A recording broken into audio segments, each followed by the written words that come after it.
Hello बच्चों, good morning. Navratri की हार्दिक शुभकामनाएं।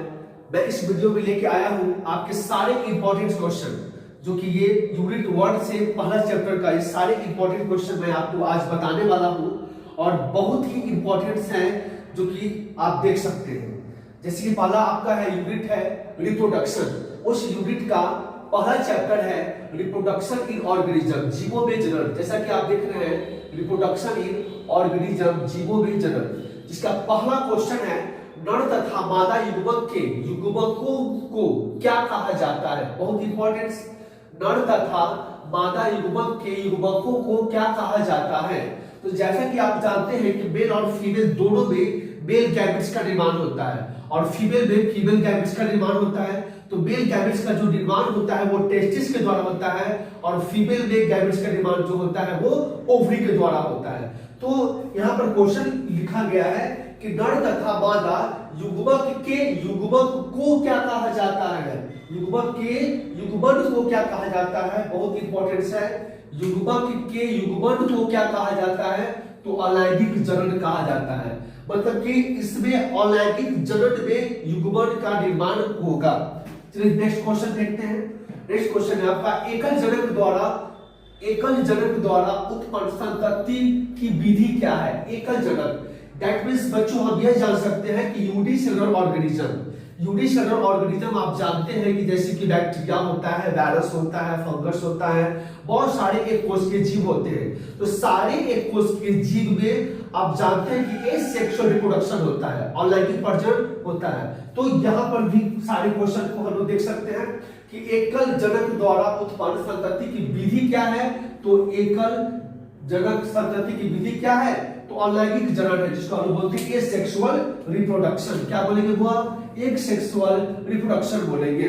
नेक्स्ट क्वेश्चन है आपका कि धान में युग्मकों की संख्या कितनी होती है। बहुत ही इंपॉर्टेंट क्वेश्चन है कि धान में युग्मकों की संख्या कितनी होती है। जैसा कि आप जानते हैं कि सभी ऑर्गेनिज्म, सभी प्लांट्स, सभी सीड्स जो होते हैं इसमें युग्मक गैमेट्स पाए जाते हैं। तो इसमें युग्मकों की संख्या होती है 12, जिसको हम लोग गैमेट बोलते हैं। क्या बोलते हैं इसको, गैमेट बोलते हैं। नेक्स्ट क्वेश्चन है आपका अनप्रजक प्राणी होते हैं।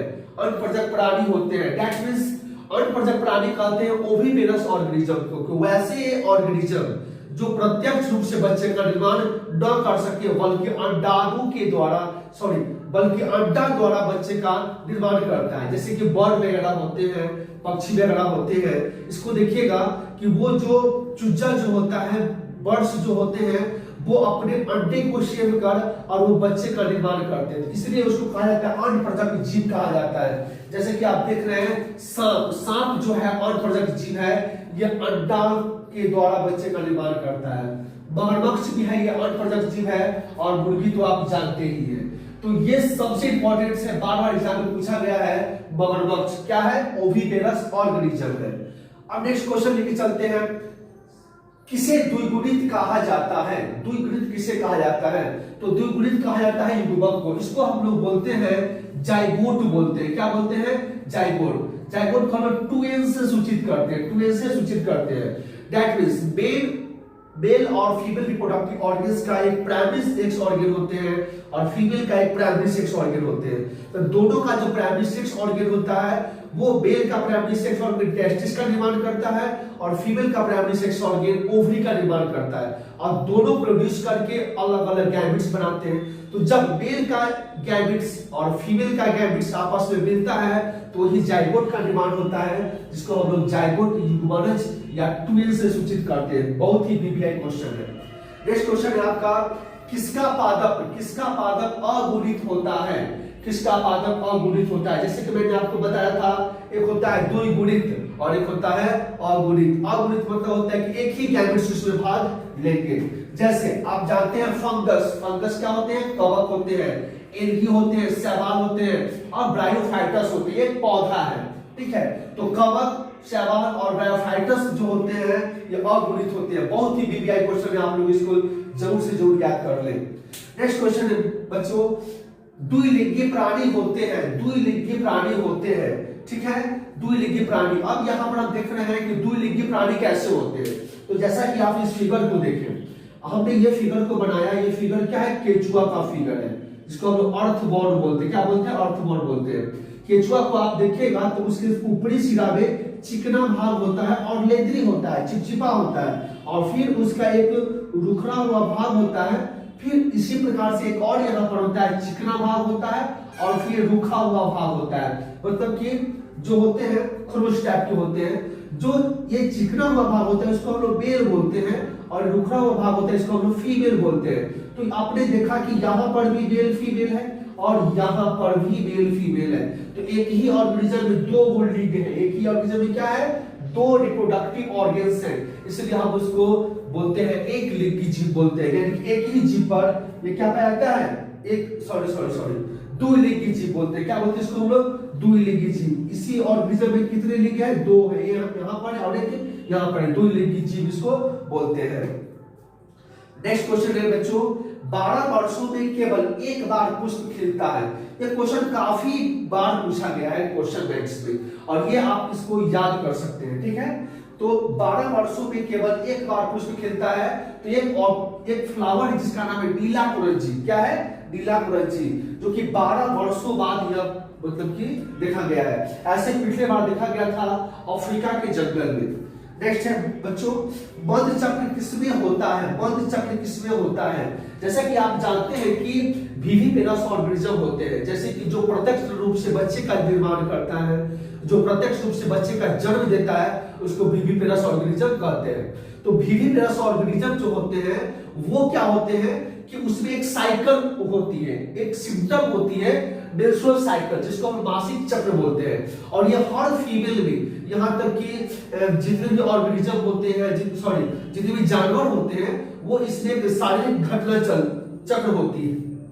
तो उस शारीरिक घटना को हम लोग क्या बोलते हैं, बंध चक्र बोलते हैं। क्या बोलते हैं, बंध चक्र। तो ये बंध चक्र होता किसमें है, तो बंध चक्र होता है गाय में, कुत्ता में और भेड़ में होता है। किसमें होता है, गाय में, कुत्ता में और भेड़ में होता है। सबसे इंपॉर्टेंट क्वेश्चन है, ये एग्जाम में पूछे जाते हैं।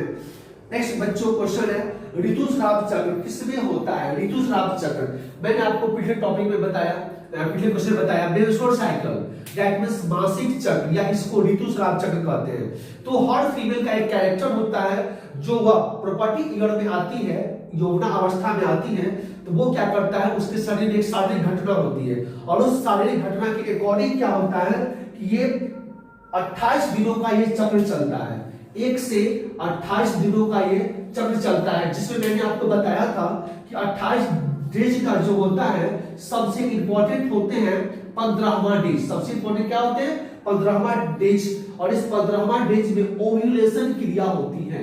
क्या होती है, ओव्यूलेशन क्रिया, यानी कि अंडाणु इसी समय परिपक्व होके और निषेचन करके अंडाशय का जाइगोट का निर्माण करता है, और उसी समय फीमेल क्या होती है, प्रेग्नेंट अवस्था में आती है। तो ये बहुत ही इंपॉर्टेंट है 15 डेज।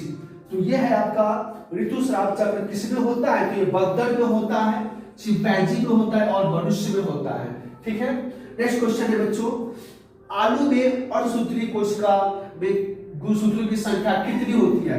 एकदम वीवीआई क्वेश्चन, एकदम टिक लगा लीजिए, इसको 4 से 5 बार टिक लगा लीजिए कि आलू में अर्धसूत्री कोशिका में गुणसूत्र की संख्या कितनी होती है, 48 होती है। जैसा कि आप जानते हैं कि हर जीव जंतु, पेड़ पौधे, ऑर्गेनिज्म में गुणसूत्र की संख्या होती है। जैसे कि मच्छर है उसमें 6 होते हैं, मक्खी में 12 होते हैं, टमाटर में 24 होते हैं, मनुष्य में 23 होते हैं जोड़ा में। लेकिन अगर संख्या की बात की जाए तो उसमें 46 होते हैं, कबूतर में 24 होते हैं। ठीक उसी प्रकार से यहाँ पर 48 गुणसूत्र कहा गया है, किसको, पोटैटो को, यानी कि आलू को। नेक्स्ट क्वेश्चन है बच्चों, जैमुल्स का निर्माण होता है। जैमुल्स का निर्माण होता है, जैमुल्स एक शारीरिक रचना है जो स्पंज एक ऑर्गेनिज्म के शरीर पर होता है। स्पंज क्या है, एक ऑर्गेनिज्म है जो कि शारीरिक घटनाओं के अंतर्गत यह प्रजनन क्रिया करता है। और ये जो स्पंज है ये समुद्री जीव में पाए जाते हैं। कहां पाए जाते हैं, समुद्री जीव होते हैं। और ये भी ऑर्गेनिज्म होते हैं, एक यूनिसेलुलर ऑर्गेनिज्म होते हैं, एक कोशिका जीव होते हैं। और इनका भी जो प्रजनन क्रिया होता है वो होता है एसेक्सुअल, यानी अलैंगिक होता है। नेक्स्ट क्वेश्चन चलते हैं बच्चों, 13वां डबल क्वेश्चन, बहुत इंपॉर्टेंट है। द्विविखंडन पाया जाता है पिछले बार क्वेश्चन बैंक में आपने देखा होगा कि फर्स्ट क्वेश्चन ही पूछा था, इसलिए इसको हम प्रीवियस रखेंगे और हमेशा रिजर्व रखेंगे इस क्वेश्चन को। द्विविखंडन दैट मींस इसको कहा जाता है बाइंडिंग फ्यूजन कहा जाता है, और ये बाइंडिंग फ्यूजन होता है हमेशा अमीबा में और पैरामीशियम में। आप जानते हैं कि बाइंडिंग फ्यूजन का मतलब होता है कि यह दो भागों में टूटता है। ये क्या भाग में टूटेगा? दो भागों में। अब प्रत्येक टूटा हुआ भाग एक नया संतति का निर्माण करता है। तो इसका हम लोग क्या ठीक कर सकते हैं? अमीबा और पैरामीशियम। आपने समझा कि अमीबा क्या है? तो अमीबा एक समुद्री जीव है जिसका शरीर एक कोशिका का बना होता है और इसमें अनैगिक प्रजनन क्रिया होती है।